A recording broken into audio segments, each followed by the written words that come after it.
La première partie de ce programme de formation et de renforcement des compétences est liée au paysage international de la réglementation des aliments et au positionnement du Codex ou de la commission du Codex Alimentarius dans ce paysage. Nous examinerons le besoin du développement des normes internationales alimentaires. Nous présenterons une brève description de la structure et de la composition du Codex, puis nous examinerons l'importance des normes du Codex et la relation entre les normes internationales du Codex Alimentarius et les accords internationaux de l'Organisation mondiale du commerce, l'OMC. La population mondiale devrait atteindre les 9,6 milliards d'individus d'ici à 2050. Il sera important de fournir à tous un approvisionnement alimentaire sécuritaire, nutritif et suffisant. Nous savons également que les produits alimentaires et agroalimentaires sont parmi les denrées les plus échangées commercialement dans le monde. Cela fait de l'élaboration de normes alimentaires qui définissent la salubrité et les attributs de qualité des aliments commercialisés à l'échelle internationale et pour lesquels il y a un consensus international, l'un des principaux catalyseurs du commerce international des aliments. Ce qui permet un plus libre mouvement de ces produits disponibles là où il y en a besoin, aidant ainsi à relever les défis de la sécurité alimentaire. Une des illustrations de la nécessité d'élaborer des normes internationales est cette simple miche de pain. Malgré sa simplicité, il s'agit en fait d'un citoyen du monde, dont les ingrédients et les sous-ingrédients proviennent de sources internationales, comme la farine de blé, qui peut être produite en Amérique du Nord ou en Europe, mais qui doit être exportée et rendue disponible dans les pays africains ou dans la région du Sud-Ouest Pacifique. Les additifs alimentaires et les autres ingrédients présents en plus petite proportion proviennent également de divers pays d'Asie, mais doivent être rendus disponibles dans le monde entier. La libre circulation de ces ingrédients, au-delà des frontières de là où elles ont été produites, exige des normes et des règles convenues internationalement. Et lorsque nous examinons les attentes des consommateurs dans le monde entier, nous constatons qu'il y a presque unanimité pour dire que les consommateurs, où qu'ils se trouvent, aspirent à avoir accès à des aliments sécuritaires, de qualité et abordables. Par conséquent, les consommateurs s'attendent à ce que les organismes de réglementation des aliments imposent des exigences pour contrôler les dangers alimentaires et les conditions de production, donnant lieu à des produits alimentaires au même niveau de salubrité et de qualité, qu'ils soient produits à l'échelle nationale ou importés. Ceci est en fait un autre argument en faveur du besoin que l'on a de développer et de recourir à des normes qui uniformisent les règles du jeu entre les nations et répondent aux attentes des consommateurs où qu'ils soient. Le plan stratégique de la Commission du Codex Alimentarius a adopté une vision pour les années 2020-2025 quand le monde se réunit pour créer des normes sur la sécurité sanitaire et la qualité des aliments afin de protéger chacun dans le monde entier. La mission du Codex Alimentarius a été établie et demeure inchangée, c'est-à-dire protéger la santé des consommateurs et promouvoir les pratiques loyales dans le commerce des denrées alimentaires en établissant des normes internationales de qualité et de salubrité des aliments fondées sur la science. La mission du Codex Alimentarius doit être remplie tout en respectant les valeurs suivantes: l'inclusivité, la collaboration, l'établissement d'un consensus et la transparence dans la prise de décision. Au-delà de l'établissement de normes, le Codex a donné lieu à la création d'une communauté de réglementation des aliments pour le partage des expériences, l'échange d'informations et la collaboration entre les organismes de réglementation des aliments, ainsi qu'entre ces autorités compétentes et les autres intervenants représentés au Codex. Pour illustrer le rôle de premier plan joué par le Codex dans l'élaboration des décisions réglementaires des aliments à l'échelle internationale, voici quelques exemples. Ce n'est en fait que lorsque le Codex a élaboré une norme sur l'étiquetage des allergènes alimentaires, faisant en sorte que les aliments préemballés incluent sur leur étiquette une mention claire d'un ingrédient connu pour causer des allergies alimentaires lorsqu'il est ajouté intentionnellement à la recette de l'aliment, que les pays ont commencé à réglementer ce domaine, contribuant ainsi à une meilleure protection des consommateurs allergiques à l'échelle mondiale. Les lignes directrices du Codex sont allées jusqu'à préciser ce qui devrait être considéré comme un allergène prioritaire, c'est-à-dire un ingrédient qui exigerait cet étiquetage renforcé. Des directives scientifiques ont été développées sur la façon d'accorder un tel statut de priorité pour les ingrédients jugés allergènes, tant au niveau régional qu'au niveau mondial, tout en tenant compte de la variation possible de la prévalence des allergies alimentaires dans le monde, ainsi que de la variété des habitudes de consommation alimentaire. Depuis l'adoption de cette norme par le Codex Alimentarius en 1999, plusieurs pays ont suivi cela d'effet dans leur réglementation nationale en développant leurs propres exigences d'étiquetage des allergènes alimentaires. À commencer par l'Australie et la Nouvelle-Zélande en 2001, suivi par l'Union européenne, les États-Unis, le Canada et plusieurs pays d'Asie, en passant par l'Amérique du Sud et dans le monde entier. Un deuxième exemple concerne les lignes directrices du Codex élaborées pour l'évaluation des risques des aliments issus de la biotechnologie. Ces lignes directrices ont été indispensables au régime réglementaire des aliments à travers le monde pour mieux réglementer ces aliments qui sont possiblement définis comme des aliments nouveaux.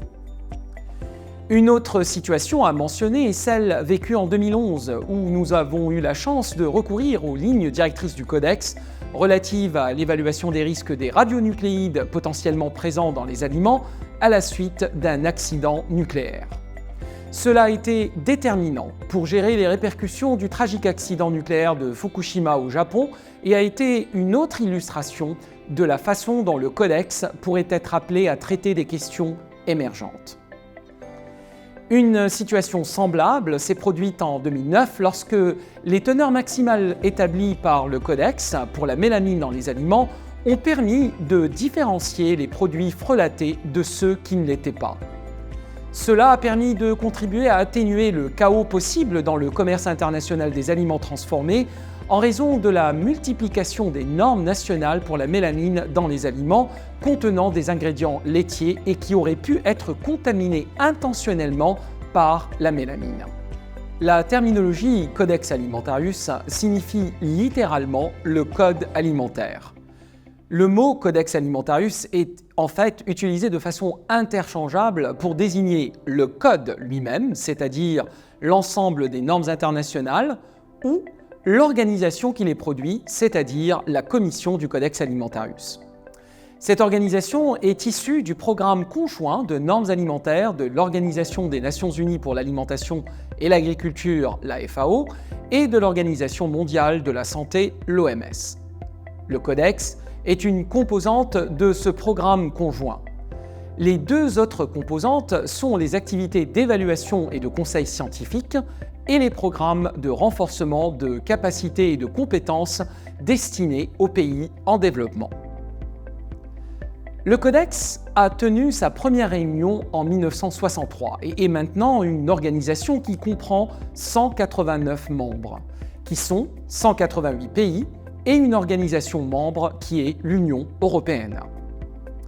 Considérant la nécessité d'impliquer les parties prenantes dans la prise de décision alimentaire, y compris dans l'établissement de normes alimentaires internationales, le Codex implique également un nombre de plus en plus important d'organisations observatrices qui représentent un grand nombre de parties prenantes pour qui l'élaboration de normes alimentaires aurait un impact. Au moment de l'élaboration de cette présentation, le Codex compte 16 organisations des Nations Unies, 164 organisations non gouvernementales et 59 organisations intergouvernementales internationales, soit un total de 239 organisations observatrices.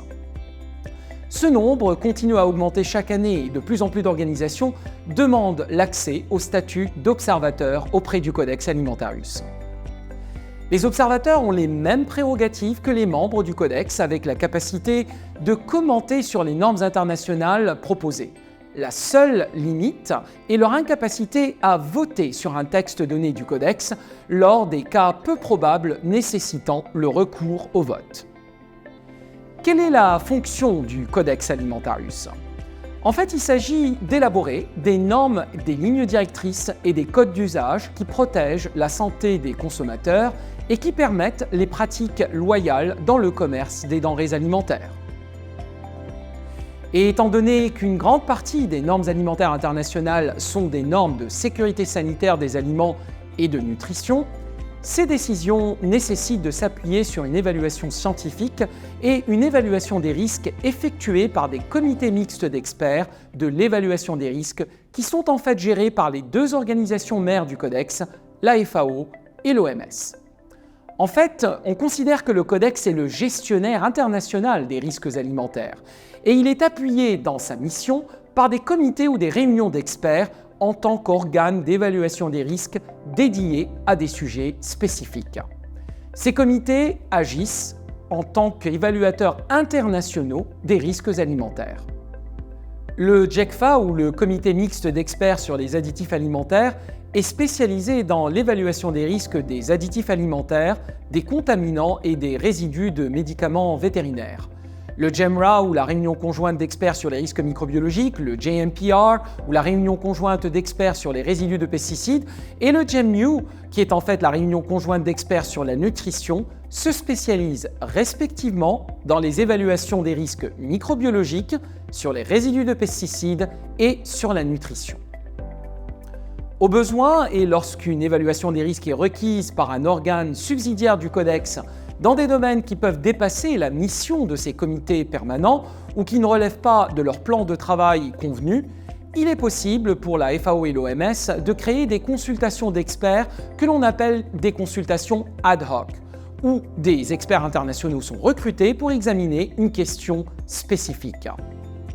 Ces consultations d'experts ad hoc suivent les mêmes règles que les autres comités d'experts permanents en ce qui concerne la façon dont les experts sont recrutés et la façon dont les conseils scientifiques sont préparés. Tout ceci rend la participation aux procédures du Codex Alimentarius et à l'élaboration des normes internationales par les représentants des pays et les autorités compétentes en réglementations alimentaires non seulement souhaitable, mais même indispensable. En participant à l'établissement des normes du Codex, les pays peuvent exprimer leur point de vue sur la pertinence d'une norme en cours de développement et peuvent ou même doivent répondre positivement aux demandes de données en soumettant leurs données nationales lorsqu'ils sont appelés à le faire, de sorte qu'ils veillent à ce que les normes en cours d'élaboration reflètent leur propre réalité du point de vue de la production alimentaire ou des habitudes de consommation alimentaire. Au-delà de son rôle essentiel en tant qu'organisme international d'établissement de normes alimentaires, le Codex est également un forum clé pour permettre un dialogue entre les organismes de réglementation des aliments afin d'échanger de l'information sur les questions émergentes et d'établir des collaborations pertinentes pour répondre aux défis grandissants en matière de salubrité et de qualité alimentaire. Les normes du Codex ont gagné en importance, en particulier à la suite de l'élaboration et de la signature des deux accords de l'Organisation mondiale du commerce, l'OMC, l'accord sanitaire et phytosanitaire, ou l'accord SPS, et l'accord sur les obstacles techniques au commerce, ou l'accord OTC. L'accord SPS appelle les membres de l'OMC à participer à l'élaboration des normes internationales et à adopter les principes de l'analyse des risques dans l'établissement des normes et des règlements nationaux en matière de sécurité sanitaire. L'adoption des normes codex dans les règlements nationaux, le cas échéant par un pays, est généralement une confirmation de l'engagement de ce dernier à remplir ses obligations envers l'OMC du fait que ces normes ne sont pas arbitraires et sont fondées sur le fardeau de la preuve. L'accord SPS identifie explicitement les normes du Codex comme référence, tandis que l'accord OTC demande le respect des normes internationales dans les décisions réglementaires nationales des aliments, c'est-à-dire dans les règlements techniques des aliments. En outre, les États membres sont tenus de prendre des mesures pour empêcher le développement de réglementations techniques alimentaires qui pourraient être jugées arbitraires et donc susceptibles de constituer des obstacles au commerce international. Tout ceci souligne davantage l'importance des normes internationales du Codex. Avec cette dernière démonstration, nous espérons que l'importance du processus d'établissement des normes du Codex a bien été démontrée, notamment en ce qui concerne l'importance de l'organisation qui en est chargée, c'est-à-dire l'organisation du Codex Alimentarius ou la commission du Codex Alimentarius.